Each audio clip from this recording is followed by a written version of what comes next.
Bonjour à toutes, bonjour à tous. On se retrouve dans plein Paris, la Seine, les bateaux, l'eau. Voilà, c'est estival. Alors aujourd'hui, je voudrais vous parler de notre existence. Alors, cette existence, c'est un peu comme cette pomme. On nous présente l'existence, la matière, le réel en entier, en nous disant voilà, votre existence, c'est ça, c'est tout ça. Et comme une pomme, finalement, cette pomme résulte d'un fruit. Ce fruit, il a poussé sur un arbre. Donc, elle a plein de frères et sœurs, cette pomme. Et puis, bien sûr, cet arbre, c'était un petit arbre, c'était une semence.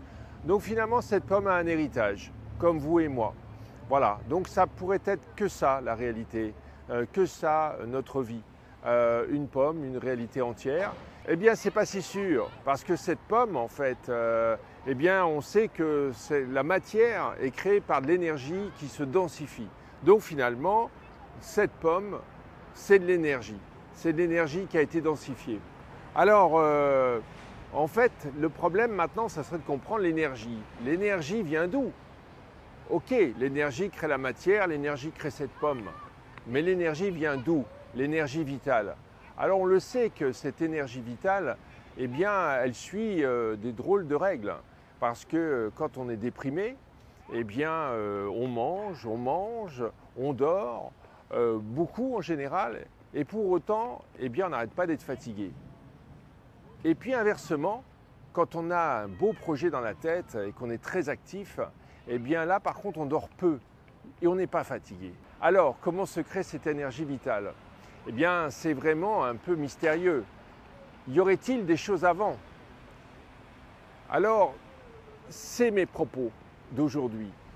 Voyez, en fait, j'ai découvert que finalement, cette pomme, on nous avait expliqué que finalement, un quart, que notre vie, il y a un amont et puis il y a un aval.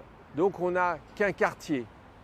Et en fait, ce quartier, ça va changer beaucoup de choses. S'il y a un amont et s'il y a un aval. Voyez ici. Donc à chaque instant, ça veut dire que notre réalité, notre existence va se construire avant et se construira après. Ça remet beaucoup de choses en question. Alors, c'est tout ça que j'ai découvert avec plus de 35 ans de recherche et développement, à raccorder différentes spiritualités, différents courants de pensée philosophique, des paradigmes philosophiques, mais aussi le domaine des sciences. Pas que la science que vous avez appris à l'école, mais les sciences. Donc il y a la physique de la matière, bien sûr, mais il y en a d'autres. Vous avez entendu parler de la physique quantique, par exemple, la théorie du chaos. Vous avez entendu peut-être la notion d'onde et d'onde de forme.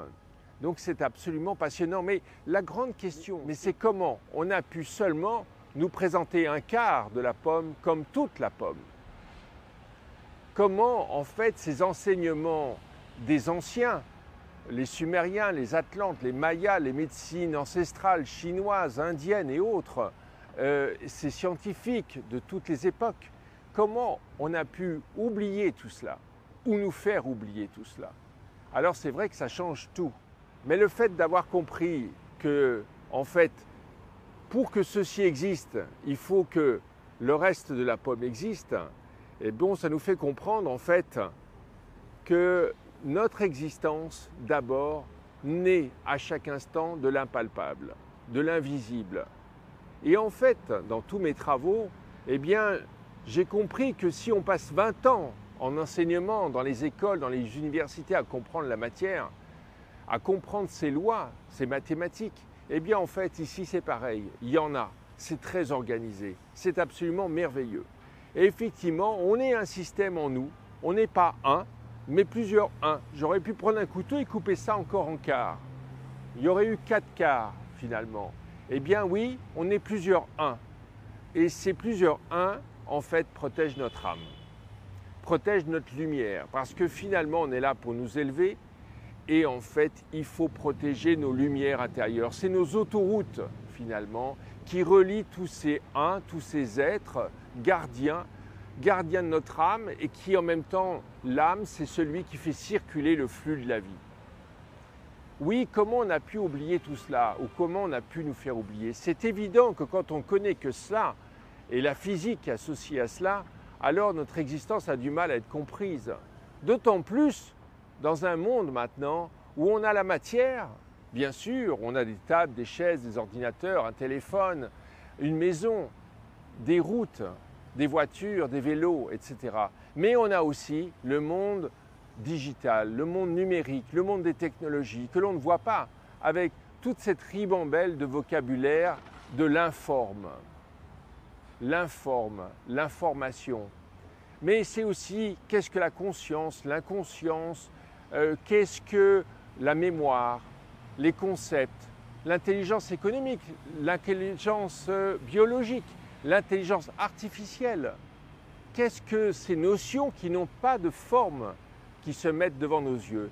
Et c'est le problème aussi de cette notion de la réalité telle qu'elle nous a été exposée et dans sa définition, puisque la réalité suit bien la notion de la matière, puisqu'on donne crédit que ce qui s'affiche à nos yeux, c'est-à-dire que ce qui a une forme. Mais en fait, on va comprendre que pour qu'il y ait une forme, il faut qu'il y ait de l'informe. Il faut qu'à chaque instant, dans d'autres mondes, naît peut-être cette forme qui s'affichera dans notre monde. Oui, mais ces travaux passionnants m'ont permis de comprendre, évidemment, que nous sommes holistiques, nous sommes un système, nous sommes une galaxie intérieure. Et mieux que cela, ça va avoir un impact sur la notion d'apprendre et la notion de réalisation. Aujourd'hui, avec ce quart, on nous a dit « vas-y, apprends et réalise ». Apprends et réalise. On a eu pendant très longtemps des notions d'apprenti. L'apprenti apprenait un peu, réalisait beaucoup, se corrigeait ou on le faisait corriger, donc dans cet apprentissage, pour continuer à réaliser, pour continuer à apprendre. Aujourd'hui, c'est j'apprends pendant 10 ans dans des études supérieures. Et puis peut-être que je vais réaliser. Mais j'ai tellement appris à ce moment-là pendant 10 ans que je ne souhaite plus apprendre après. Je ne souhaite que vivre sur cette base et essayer de tenter de réaliser au mieux. Eh bien, en fait, dans tous mes travaux, j'ai compris que la réalisation est même avant le « j'apprends ». Je réalise est dans l'impalpable. Le déjà fait, le mise en route du mouvement, de l'action, du champ des possibles pour ne faire qu'un seul choix au bout du compte et me permettre de réaliser tout cela, eh bien ça se passe non pas dans votre cerveau, mais ça se passe avant. Et puis, évidemment, ça arrive en nous. Le cerveau ne fait que recevoir. Il va bien sûr être très utile pour associer les émotions à chaque instant, comme la bobine de film, à chaque instant qui se présente à mes yeux. Et donc ça va être le grand enjeu de ce que nous sommes matérialisés dans un corps de chair et d'os. Mais en tout cas, la réalisation arrive en moi et je vais apprendre de cette réalisation dans un monde terrestre qui est un monde d'expérimentation. Donc un monde où j'apprends. Donc je réalise, j'apprends.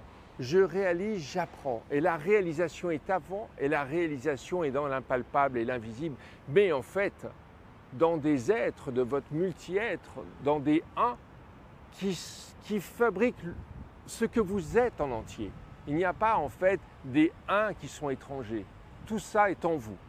Et c'est grâce à cette réalisation que j'apprends et j'expérimente dans cette vie. Et que je vais ressortir d'autres besoins de réaliser, de mettre en mouvement, de vivre tout simplement. Et c'est cet ensemble qui génère le flux de la vie. Maintenant, le grand enjeu aussi, c'est de vous élever, c'est de nous élever chacun. Alors, on expérimente dans cette vie-là, alors c'est ce qu'on appelle la mise au monde, et puis ensuite c'est ce qu'on appelle la mort, mais comprenez bien que la mort, c'est le fait de ne plus s'afficher dans ce monde, mais de continuer en fait. Nos autres uns existent de la même manière. Donc, ce flux de vie va passer à un moment donné par l'énergie, bien sûr. Mais arrêtons de parler de l'énergie, parce que l'énergie, ça ne se stocke pas.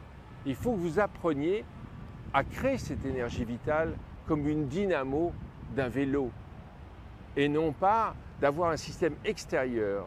Parce que les systèmes extérieurs, ça ne se stocke pas. L'énergie vitale ne se stocke pas. Il va se dimensionner par rapport à votre besoin. C'est ça qui est absolument magnifique.